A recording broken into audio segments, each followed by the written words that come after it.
Halo, assalamualaikum warahmatullahi wabarakatuh. Arka Daslar, selamat datang di channel Cehas. Hari ini aku akan berbagi tips ke kalian masih seputar cowok Turki, masih seputar pacar Turki. Bagi kalian yang saat ini masih LDRan sama pria Turki, kayak gitu teman-teman. Nah, apa itu tipsnya? Tipsnya adalah tips cara mengetahui pacar Turki bisa membaca Quran atau tidak. Jadi di video ini aku nggak hanya membahas pacar Turki itu cowok Turki gitu lah ya, bisa benar-benar bisa baca Quran atau enggak, tapi bagaimana caranya biar kita tuh supaya tahu dia ini benar-benar bisa sholat atau enggak, terus bisa ilmu pengetahuan agamanya itu seperti apa gitu. Tentu menurut aku ya, kalau menjalin hubungan untuk ke jenjang yang lebih serius, tentunya nanti akan untuk menikah, ini hal pertama yang paling penting yang harus kita ketahui gitu teman-teman sebagai wanita gitu ya. Jadi langsung aja kita mulai. Sebenarnya cara ini tuh, inilah yang aku lakukan pada saat aku ingin mengetahui apakah suami aku itu benar-benar sholat atau enggak, dia bisa baca Quran atau enggak, dan ilmu pengetahuan agamanya itu seperti apa. Dan pokoknya tentang pengetahuan agama itu seperti apa sih gitu. Dan inilah yang aku lakukan sama suami aku sebelum kita menikah gitu. Dan di video ini juga aku akan menceritakan tentang cerita salah satu dari subscriber aku.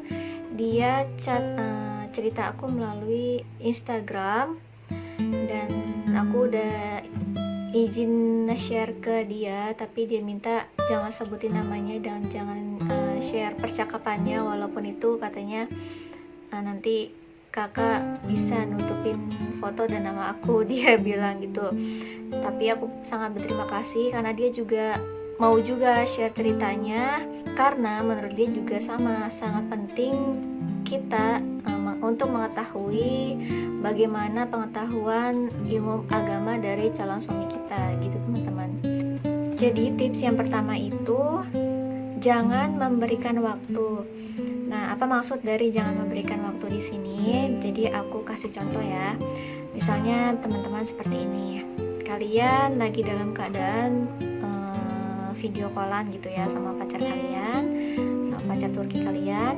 Nah, terus kamu bilang kayak gini sama pacar Turki kamu, sayang, besok ada waktu nggak untuk kita baca Quran bareng, kayak gitu. Terus kamu nggak perlu bilang kayak gini, aku pengen tahu kamu bisa baca Quran atau enggak, kayak gitu. Nah, setelah kamu ngomong kayak gitu, kamu lihat dia bakal jawab apa. Ya, kalau misalkan dia jawab iya, terus tunggu aja sampai besok dulu. Nah, terus lihat besoknya bener-bener ada waktu nggak dia untuk membaca Quran. Nah, kalau misalnya dia jawab iya gitu, iya sayang, kita besok aku besok ada waktu untuk baca Quran bareng sama kamu gitu. Kalau misalnya dia udah jawab seperti itu, kamu lihat besoknya itu benar atau enggak. Terus kamu tagih besoknya gitu ya. Pada saat kamu tagih gitu ya, kamu tahu nih misalnya udah jam kerja, udah jam pulang kerja dia di rumah, udah waktu santai-santainya dia gitu ya. Pokoknya kamu yang paling tahu di waktu kapan pacar Turki kali itu benar-benar sudah udah bisa rebahan lah gitu ya, udah bisa relax gitu ya setelah pulang kerja gitu, udah enjoy lah gitu ya di rumah ya. Yang tadinya setiap hari terus jam segini dia pasti akan telepon kamu pada saat sebelumnya ada omongan ditagih, sebelumnya ada omongan untuk baca Quran bareng. Nah, di hari itu dia nggak video call kamu, itu udah ketahuan sebenarnya kalau dia nggak bisa baca Quran gitu loh teman-teman. Itu dari kebanyakan seperti itu teman-teman. Nah, dari kebanyakan seperti itu teman-teman. Yang tadinya jam segini, misalnya ada yang tadinya habis pulang kerja, pokoknya waktu dimana dia itu pasti video call kamu, tapi tiba-tiba nggak video call karena dia takut ditagih untuk baca Quran bareng. Intinya dia takut ketahuan kalau misalnya dia sebenarnya nggak bisa baca Quran. Dan pasti orang kayak gitu akan mengulur-ngulur waktu terus sampai bikin niatnya itu sampai bikin kamu lupa gitu loh. Sebenarnya bukan lupa ya. Nah, teman-teman percaya dia orang yang kayak gitu berarti dia nggak bisa baca Quran. Dan mungkin juga bisa dipastikan dia nggak sholat juga gitu loh. Jangankan misalnya diminta untuk baca Quran ya, untuk misalnya teman-teman nih lagi video callan sama pacar Turki kalian, terus tiba-tiba kamu ngomong kayak gini sama pacar Turki kamu, sayang aku mau denger kamu baca surat yang paling gampang aja ya, misalnya baca surat Anas dong, aku pengen denger gitu.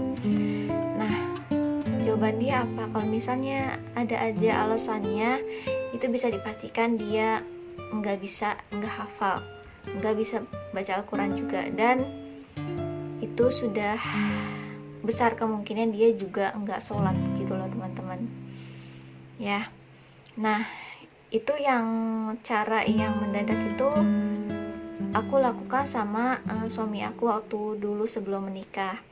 Jadi kalau misalnya suami aku tuh kalau habis pulang kerja dia pasti hubungin aku gitu ya. Pertama ngechat aku, boleh nggak aku video call kamu gitu dulu. Pasti dia tanya kayak gitu. Terus selanjutnya langsung kita video callan. Nah, aku mintanya secara mendadak kayak gitu. Kan kita bisa lihat ya kalau misalnya kita tuh lagi video callan, pacar kita tuh dalam keadaan masih repot atau enggak, bener-bener udah santai atau enggak gitu kan, pasti udah bisa tahu gitu ya, kita udah bisa lihat sendiri gitu. Nah, di saat seperti itulah aku meminta suami aku untuk membaca Quran secara langsung. Nah, waktu itu singkat cerita kita lagi video callan, terus tiba-tiba aku langsung ngomong gini sama suami aku, sayang, kita baca Quran bareng yuk sekarang, aku bilang gitu. Terus kata suamiku, oh iya ayo, di surat apa, dia bilang kayak gitu. Nah, suami aku kebetulan suka banget baca surat Yasin.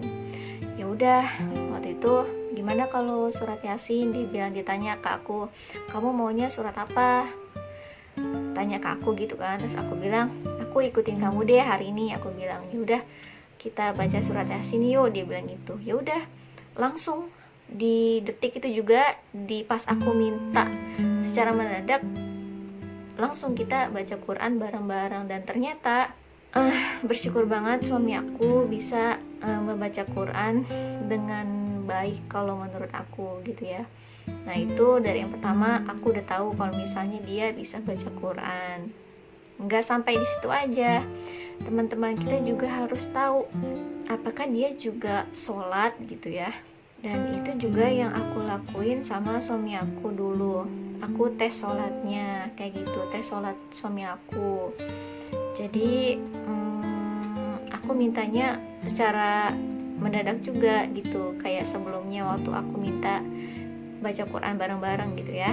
Pada saat kita sedang video callan, aku tanya surat-surat apa aja yang kamu hafal. Terus ya udah, dia saat itu juga langsung baca di depan aku gitu. Maksudnya pada saat kita sedang video callan berlangsung kayak gitu teman-teman. Dan alhamdulillah gitu, suamiku bisa gitu menunjukkan kalau dia benar-benar sholat, kalau dia benar-benar alhamdulillah bisa baca Quran. Jadi intinya jangan memberikan waktu tuh seperti itu teman-teman, dari cerita aku barusan. Jadi langsung aja pada saat kalian lagi video callan, langsung minta pada saat itu juga. Kalau misalnya dia benar-benar sholat, benar-benar bisa baca Quran, ya pasti akan terlihat di saat itu juga gitu loh teman-teman. Teman-teman juga pasti akan mengetahui dengan secara sendiri gitu. Kenapa aku membuat video tema seperti ini? Karena teman-teman menikah itu kan kalau bisa sekali seumur hidup gitu ya. Jadi jangan sampai kita nyesel nanti kalau misalnya kita nikah sama sama pria yang gak bisa sholat. Kita sendiri sebelum menikah gitu ya harus pintar menilai pasangan kita gitu loh, menilai calon pasangan kita gitu loh. Jangan sampai menyesal di kemudian hari, jangan sampai juga menyesal, jangan sampai juga terlambat mengetahui setelah udah menikah baru tahu kalau misalnya dia ini pacar Turki kalian, suami kalian ternyata nggak bisa sholat, nggak bisa baca Quran, pokoknya yang berbau agama dia seperti nggak tahu, bener-bener nggak tahu gitu ya. Ada loh yang seperti itu, tapi nggak semua. Aku bilang ada yang seperti itu gitu. Nah, dari orang yang cerita ke aku, dia bilang dia ceritanya udah nikah nih, terus dia kaget, dia kaget gitu ya kalau ternyata suaminya nggak bisa sholat. Aku sampai berpikir, kenapa aku bisa menikah sama orang yang nggak bisa sholat, gimana ini, kata dia gitu ya. Aku kaget banget kak gitu. Terus aku tanya, memang sebelumnya waktu masih LDRan itu kamu sama sekali gak tanya kalau misalnya dia bisa sholat apa enggak, ngejalanin sholat apa enggak, baca Quran bisa apa enggak gitu. Aku tanya, dia bilang, tapi dia bilang bisa dan dia menjalankan sholat gitu. Aku bilang gini, aku jawab, pasti cuman kamu tanya aja terus dengan hanya dia dengan menjawab udah selesai kayak gitu aja ya buat kamu, aku bilang gitu. Iya kak gitu. Kalau itu sebenarnya belum bisa dibuktikan. Kalau jawaban dia iya aku sholat, iya aku bisa baca Quran, itu bisa aja dia bohong. Dan sekarang kamu mengetahui sendiri jawabannya tuh sebenarnya iya atau enggak gitu. Iya kak, aku gimana ini gitu, kok dia nggak sholat gitu, pokoknya aku kayak nyesal gitu, dia bilang gitu. Nah, di luar dari cerita itu, menurut aku teman-teman berhati-hatilah memilih pasangan hidup gitu. Apalagi ini untuk tentunya pasangan hidup itu untuk menikah, kalau bisa sekali seumur hidup gitu ya. Menurut aku di sini kalau misalnya imam kita ini udah bisa sholat, imam kita menjalankan sholat dan syukur-syukur juga bisa baca Quran, itu insya Allah dia mengetahui norma-norma agama gitu, harus seperti apa membimbing istrinya gitu ya dalam syariat Islam tuh bagaimana semestinya. Sekali lagi semoga bermanfaat. Kalau misalnya kalian ada yang ingin ditanyakan seputar pernikahan orang Indonesia dengan orang Turki, atau tentang pacar Turki gitu ya, pokoknya seputar Turki, kalian bisa tulis komentar di bawah. Maaf jika videonya nggak sempurna. Terima kasih. Wassalamualaikum warahmatullahi wabarakatuh. Sehat selalu.